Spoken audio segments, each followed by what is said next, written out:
नमस्कार, मी उल्का उद्धव पटवर्धन. उल्काच किचनमध्ये आपणा सर्वांचं स्वागत आहे. मी आज तुम्हाला एक रानभाज्यांपासून एक पौष्टिक असा पराठा दाखवणार आहे. तर त्याच्यासाठी आधी मी घेतलेल्या तुम्हाला रानभाज्या दाखवते, काय काय घेतल्या आहेत त्या. हे पहिल्यांदा मायाळू आहे, मायाळू. त्यानंतर ही गुळवेलीची गुडूचीची पानं आहेत. त्यानंतर हे अळू आहे. ही काय आहे, तांदुळणी, तांदुळणी. त्यानंतर हा टाकळा आहे, ताजा ताजा टाकळा आहे. हा कुरडू आहे. आणि ही आंबाडी आहे. आणि ह्या सगळ्या भाज्या आमच्या परसवातल्या, आमच्या दारातल्याच भाज्या आहेत. आणि ह्या भाज्यांपासून मी आज तुम्हाला पराठा करून दाखवणार आहे. त्याच्यात मी घालणार आहे, ह्याला कारिंदे म्हणतात. हे पण रानभाजीच आहे, मुळातून येणार आहे, त्याच्यामुळे हे कारिंदे घालणार आहे. आणि थोडा सुरण उकडत लावला आहे, तर सुरण घालणार आहे. आणि असा मी हेल्दी पराठा करणार आहे. आणि चणा डाळ अशी मी भिजवून घेतली आहे, ही बघा छानपैकी. आणि ही बारीक वाटून मी त्या पराठ्यात घालणार आहे. आणि हा पराठा मी भरवा पराठा करणार आहे. म्हणजे जशी आपण पुरणपोळी करतो तशी मी भाजी करून त्या पराठ्यात भरणार आहे. आणि असा मी हा पराठा करणार आहे. एवढं याचं साहित्य या पराठ्याचं. त्याच्यात आता घालायला, भाजीत घालण्यासाठी जिऱ्याची पावडर, धण्याची पावडर, चाट मसाला, मीठ, नंतर साखर, ही कोथिंबीर आहे. त्यानंतर हळद, तिखट, हिंग आणि थोडंसं जिरं. आणि पराठ्याला लावण्यासाठी तूप, पराठ्याच्या पिठात घालायसाठी तूप घेतलं आहे. आणि हे भाजी फोडणीला टाकायला तेल घेतलं आहे. एवढं असं मी साहित्य घेतलं आहे. आता ह्या भाज्या मी छानपैकी चिरून घेणार आहे. धुवून आणलेल्या आहेत, स्वच्छ आहेत. आता त्या मी छानपैकी साफ करून चिरून घेणार आहे. आणि तुम्हाला पराठ्याचं पीठ दाखवणार आहे. पराठ्याच्या पिठासाठी मी काय घेतलं आहे, तर कणिक घेतली आहे. आणि त्याच्यात थोडंसं बेसन पीठ घालणार आहे. मग त्याच्यामुळे एक पराठ्याला स्वाद छान येतो. आणि त्या पराठ्याच्या पिठात मी तूप घालणार आहे, तूप आणि मीठ असं घालणार आहे. आणि हे आधी तुम्हाला पीठ मी भिजवून दाखवते, तोपर्यंत ही बाकीची तयारी आपली होईल. असं हे एवढं भरपूर साहित्य आहे, तसं खटपट लटपट आहे, पण हा पराठा अत्यंत पौष्टिक होणार आहे. एकावेळी आपल्या पोटात सगळ्या भाज्या जाणार आहेत. आणि मुलं हे खात नाहीत, ते खात नाहीत. आणि ह्या प्रत्येक भाजीचं महत्त्व आहे, आरोग्याच्या दृष्टीनं महत्त्व आहे, तेही मी तुम्हाला सांगणार आहे. असं पराठ्यासाठी पीठ तयार करून घेऊया. त्याच्यासाठी मी हे 1 वाटी कणिक घेतली आहे. अगदी 2 चमचे बेसन पीठ घेतलं आहे. त्यानंतर चवीसाठी मीठ. आणि ह्यामध्ये मी थोडं तूप घालणार आहे, म्हणजे त्याने खमंगपणा पण येतो आणि सुरसुरीतपणा पण येतो. खरं मी जरा ते तापवून घालते तूप.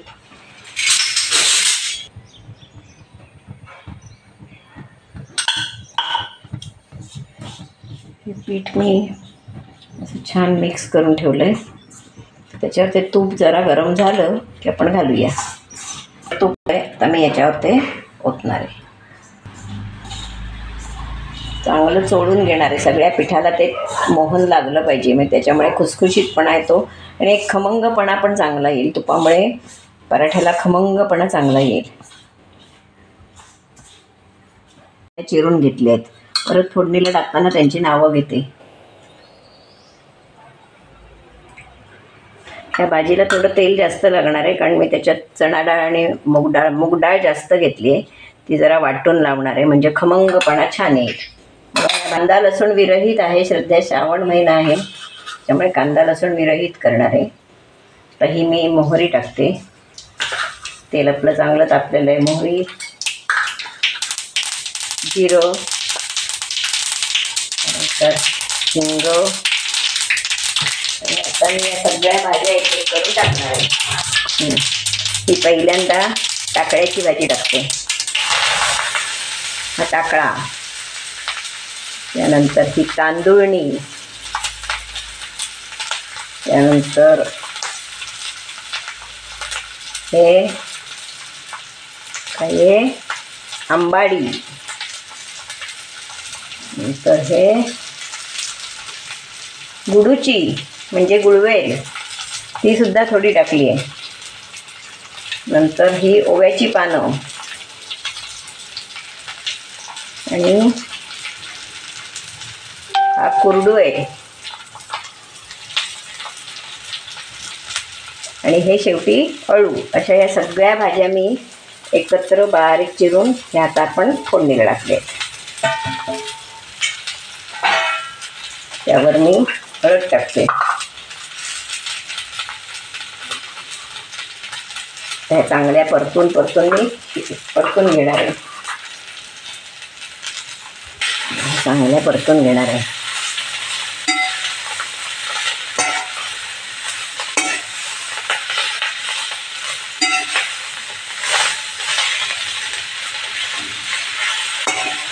वर पाणी ठेवून हे मी जरा वाफवून घेणार आहे.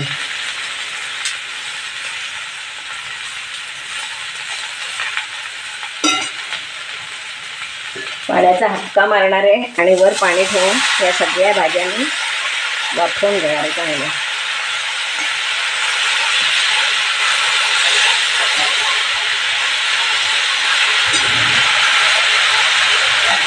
पाणी ठेवते, थोडा वेळ वाफवून देत मग पुढची कृती दाखवते. बघा, ही आता आपली छान भाजी वाफवून झालेली आहे. ही आता आपली भाजी छानपैकी वाफलेली आहे. त्याच्यावर हे मी मूगडाळीचं वाटप घालते. मूगडाळ आणि त्याच्यात थोडीशी चणा डाळ घातलेली आहे. आणि ही चणा डाळ वगैरे मी 4 तास भिजवून घेतली आहे. आणि ही मी चांगली आता त्याच्यावर घालून भाजी छानपैकी शिजवून घेणार आहे. नेहमी आपण बेसनचा वापर करतो, पण ह्यावेळी मी आणखीन ते हेल्दी होण्यासाठी म्हणून मूगडाळ आणि चणा डाळ भिजत घालून अशी वापरली आहे.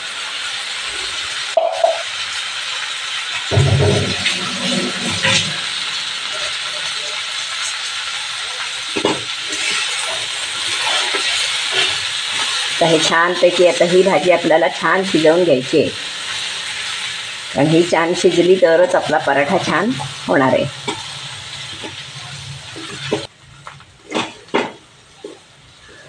यावर मी मसाले घालून घेणार आहे सगळे.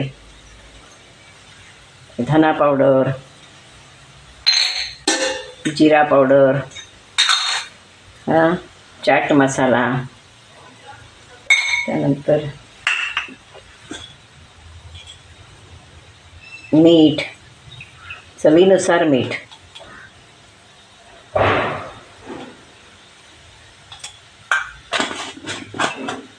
आणि किंचित साखर. कुठचाही पदार्थ म्हटलं की साखर त्याच्यात आवश्यक आहे. तिखट पदार्थ म्हटला की चवीला साखर. याच्यात लिंबू पिळतात किंवा मग आता चाट मसाला घातला आहे त्याच्यामुळे लिंबू पिळलं नाही आहे.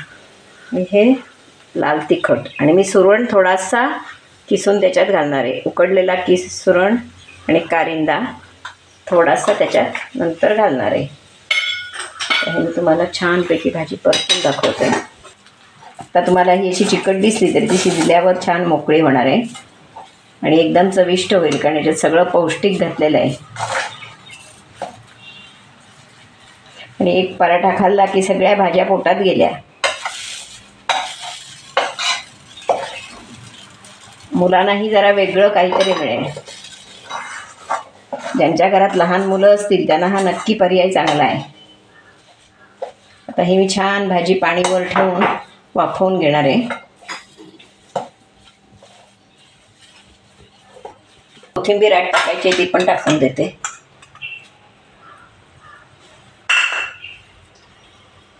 कोथिंबीरीचा स्वादही छान येतो, मस्त एक चवही चांगली येते. बरोबर मी चटणीही करणार आहे पराठ्याबरोबर. अशी आता आपली भाजी छानपैकी वाफवून घ्यायची आहे. चांगली वाफ काढूया आणि मग पुढची आपण कृती पराठ्यांची करायची.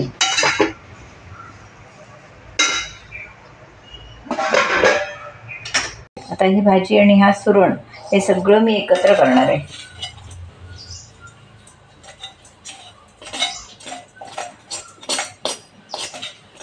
ही पराठ्यासाठीची भाजी तयार आहे. त्याच्यात थोडासा सुरण किसून टाकल्यामुळे आता ती चांगली चिकट झाली आहे.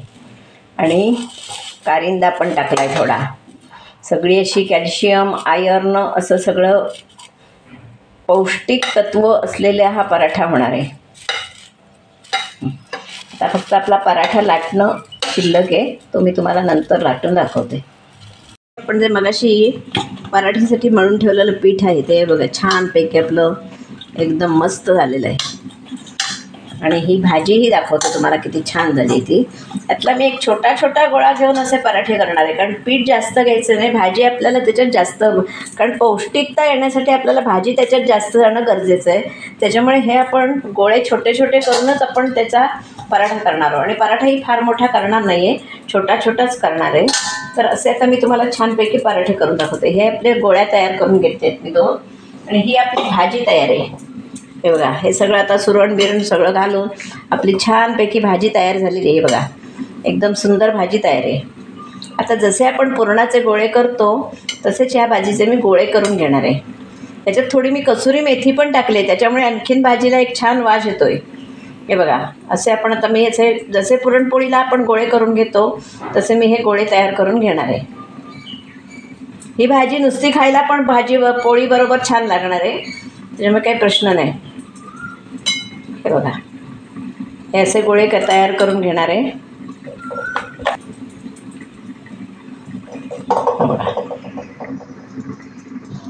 आणि फार पातळही करायचं नाही, पराठा हा थोडा जाड पाहिजे, मग तो छान लागतो. ही मी गोळी घेतली आहे पिठाची. मी तांदळाचं पीठ घेतलं मी लावायला. आणि हे तर मी लाटून घेणार आहे. हे बघा, आणि जशी आपण पुरणपोळी भरतो ना तशीच ही पोळी मी भरणार आहे.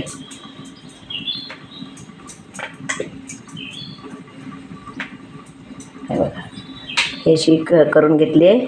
त्याच्यावर मी हा एक गोळा ठेवणार आहे. सेम पुरणपोळी करतो तशीच कृती आपण ही करायची आहे, फक्त ही तिखट पोळी आहे. त्याच्यात जास्तीत जास्त आपण भाजी घालण्याचा प्रयत्न केलेला आहे, कारण भाजी हे आपलं मेन आहे. रानभाजी हे आपलं मेन असल्यामुळे त्याच्यात आपण जास्तीत जास्त भाजी घालण्याचा प्रयत्न केलेला आहे. आणि हे असा चांगला गोळा हा असा करून घ्यायचा, म्हणजे आतलं सगळी जी भाजी आहे ती सगळीकडे व्यवस्थित पसरली जाते. आता मी तुम्हाला दाखवणार आहे कसं करायचं ते, कारण बऱ्याच जणांच्या काय होतं माहिती आहे, पराठे किंवा पोळ्या करताना त्याचं सारण कडेपर्यंत जात नाही. त्याच्यामुळे मी हे तुम्हाला परत परत दाखवते की हे असं सगळीकडून व्यवस्थित करून घ्यायचं की ज्यामुळे आपलं सारण हे सगळं व्यवस्थित सगळीकडे गेलं पाहिजे. आता हे बघा, सगळीकडे सारण आपलं गेलेलं आहे.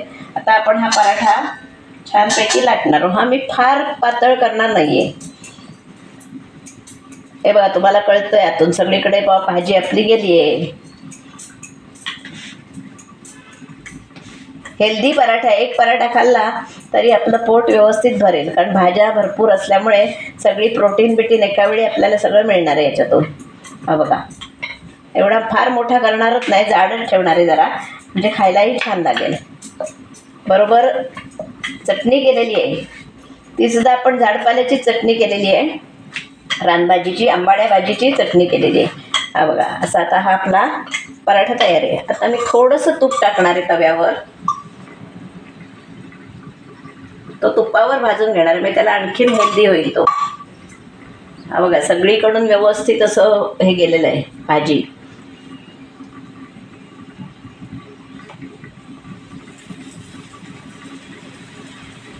तोपर्यंत मी आता दुसरा घेणार आहे, तिकडे तो गरम होईपर्यंत.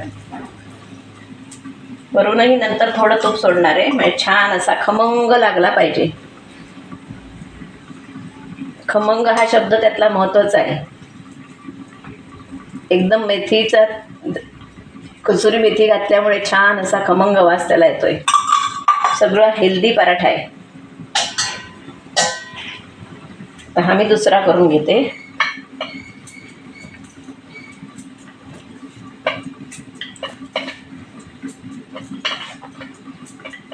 एकदम सोपं आहे आणि तसाच करायला, पहिली तयारी करायला वेळ लागतो, पण नंतर मग हा पराठा पटकन होतो. कोण आलं की भाजी तयार असेल तर हे करायला फार वेळ लागत नाही. बघा, हे सगळं वरचं पीठ काढून टाकायचं, नाही तर सगळं पीठच तोंडात येतं.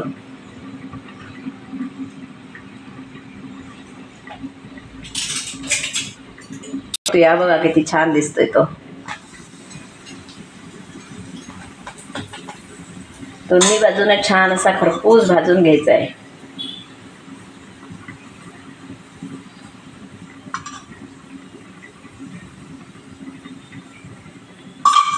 तूप किंवा बटर लावलं तरीही चालतं, पण आपल्याकडे घरचं तूप असताना आम्ही मुद्दाम बटर लावत नाही. घरचं लोणी तूप घरचं असतं, त्याच्यामुळे आम्ही ते घरचंच वापरतो.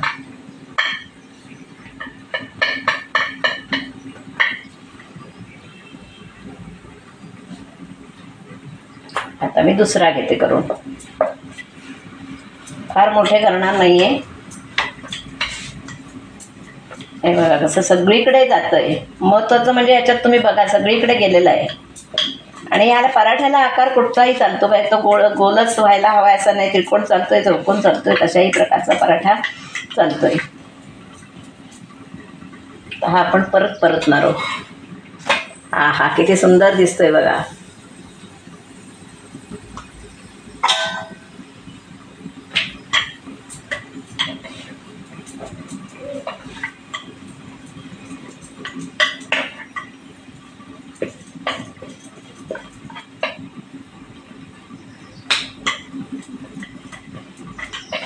कपडे भिजवलेस ना, टिश्यू टाकून. हा बघा आपला छान असा भरवा पराठा तयार आहे, हेल्दी. आता आपण तसाच दुसरा पण टाकणार आहोत. मी आधी याच्यावरच लावून घेते तूप, म्हणजे व्यवस्थित लागलं जातं त्याला.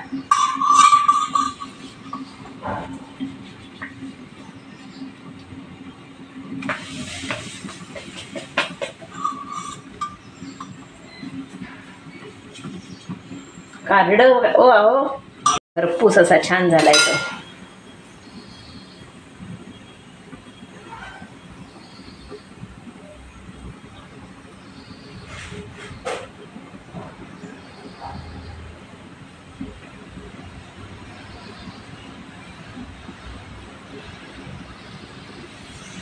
हा आपला सर्व रानभाज्यांचा एकत्र करून केलेला पौष्टिक पराठा खाण्यासाठी तयार आहे. त्याच्याबरोबर चटणी केलेली ही सुद्धा आंबाडीच्या भाजीची केलेली आहे, त्याच्यामुळे ती सुद्धा एक आगळी वेगळी रेसिपी आहे.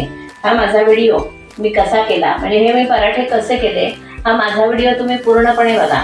आणि माझा व्हिडिओ जर तुम्हाला आवडला तर लाईक करा, शेअर करा, सबस्क्राईब करा, बेल आयकॉन बटन दाबायला विसरू नका. धन्यवाद.